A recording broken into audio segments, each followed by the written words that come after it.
संपूर्ण प्रकरण उघडकीस आणलं आणि काय गैरव्यवहाराबाबत काय प्रतिक्रिया? असं आहे की या प्रकरणाच्या संदर्भात सगळी माहिती मी मागवलेली आहे. महसूल विभाग असेल, IGR असेल, लँड रेकॉर्ड्स असतील, या संदर्भातली सगळी माहिती मी मागवलेली आहे. या संदर्भातले योग्य ते चौकशीचे आदेश देखील मी दिलेले आहेत आणि ही सगळी माहिती आणि जी काही प्राथमिक चौकशी आहे त्याच्या आधारावर या संदर्भात जी काही तुम्हाला सांगायचं ते मी सांगणार आहे. त्यामुळे अद्याप माझ्याकडे पूर्ण माहिती आलेली नाही. प्रायमा फेसी जे मुद्दे समोर येत आहेत ते मुद्दे गंभीर आहेत. त्याच्यामुळे त्याची योग्य प्रकारची माहिती घेऊनच बोललं पाहिजे. त्या दृष्टीनं मी ही माहिती आज सगळी माझ्याकडे येणार आहे. ती माहिती आल्यानंतर तुम्हाला या संदर्भात शासनाची पुढची दिशा काय, याच्यात कारवाई काय आहे, या सगळ्या गोष्टी सांगण्यात येतील. हायड्रोजन बॉम्ब संदर्भामध्ये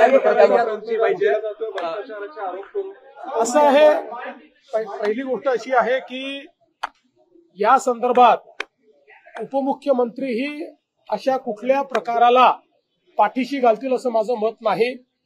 कारण या संदर्भात आमच्या सरकारचं एकमत आहे, कुठेही अनियमितता झाली असेल तर त्याच्यावर कारवाई झालीच पाहिजे या मताचे आम्ही आहोत. त्यामुळे निश्चितपणे अनियमितता आहे की नाही हे पडताळून पाहिलं जाईल. अनियमितता असेल तर त्याच्यावर अतिशय कडक कारवाई ही केलीच जाईल. त्यांनी तुमची ऑडिओ क्लिप ऐकून दाखवली कर्जमाफीबाबत आणि सरकारवर टीका केलेली आहे. मी या संदर्भात कालच बोललेलो आहे. उद्धव ठाकरे हे बाहेर पडले याचा मला आनंद आहे. कारण ते मुख्यमंत्री असताना जेव्हा शेतकऱ्यांवर संकट आलं होतं त्यावेळेस ते कार्पेटवरनं खाली उतरले नव्हते. त्यामुळे आता किमान सततच्या प्रभावानंतर त्यांना एवढं तरी लक्षात आलेलं आहे की लोकांमध्ये जावं लागतं. पण आपणच बघितलं आहे की अनेक ठिकाणी शेतकऱ्यांनी पाठ फिरवलेली आहे. कारण त्यांना माहिती आहे की निवडणुका डोळ्यासमोर ठेवून या ठिकाणी हे आलेले आहेत. सरकारचं पॅकेज हे लोकांच्या खात्यामध्ये पोचत आहे. त्यामुळे त्या ठिकाणी त्यांना कुठलाही प्रतिसाद हा फारसा जनतेकडनं मिळत नाही. लोक पकडून आणण्याचं काम चाललंय. हा, हे खरं आहे की काही ठिकाणी अजून पॅकेज पोचलेलं नाही.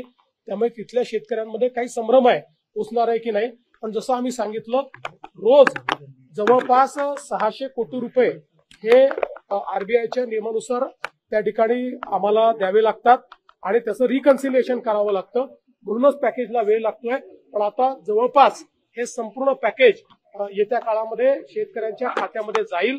त्यामुळे मला असं वाटत नाही की निवडणुकीच्या तोंडावर कितीही प्रयत्न केला तरी देखील उद्धव ठाकरेंना फार रिस्पॉन्स मिळेल. राहुल गांधी यांनी कामठीबाबत आरोप केले होते. आता कामठीचे काँग्रेसचे उमेदवार सुरेश भोर यांचंच मतदान 2 ठिकाणी नोंदणी झालेली आहे, ते व्हायरल झालेलं आहे. राहुल गांधी ज्यावेळेस हायड्रोजन बॉम्ब म्हणतात त्यावेळेस ते फुसकी त्या ठिकाणी लवंगी असते हे आता सगळ्यांच्याच लक्षात आलंय. काल तर ते स्वतःच असे सापडलेले आहेत की त्यांनीच मॉर्फ केलेला फोटो दाखवलाय असं काही चॅनल्सनी क्लिअर कट दाखवलेला आहे. त्या चॅनल्सनी जाऊन त्या वोटरची पडताळणी केली. वोटर तिथेच सापडले. फक्त राहुल गांधींनी त्यांचा चेहरा दुसरा दाखवलेला आहे हे देखील त्या ठिकाणी लक्षात आलेलं आहे.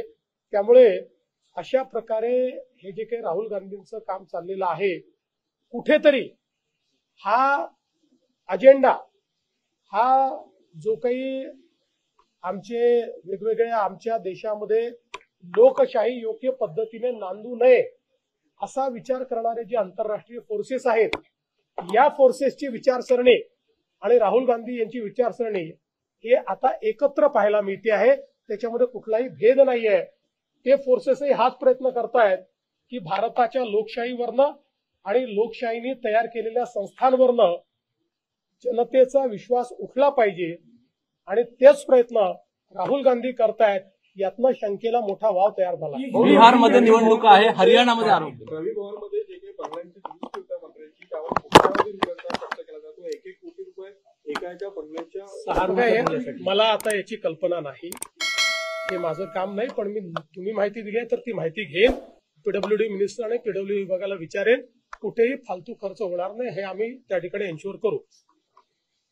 राहुल गांधीने हाइड्रोजन बॉम्ब के नाम से जो बम फोड़ा वो बम था ही नहीं, न उसमें आवाज थी न उसमें ऊर्जा थी। ये तो छोटा लवंगी फटाका था। और मुझे ऐसा लगता है कि अब राहुल गांधी एक ऐसा एजेंडा चला रहे हैं जो एजेंडा इस देश में लोकतंत्र ठीक से नहीं चलना चाहिए, ऐसी जो बाहरी ताकतों का एजेंडा है, उस एजेंडा से राहुल गांधी का एजेंडा मिलता है। क्योंकि ये सारी बाहरी ताकतें यही प्रयास कर रही है कि भारत के लोकतंत्र से और भारत के संविधान से जनता का विश्वास उठ जाए।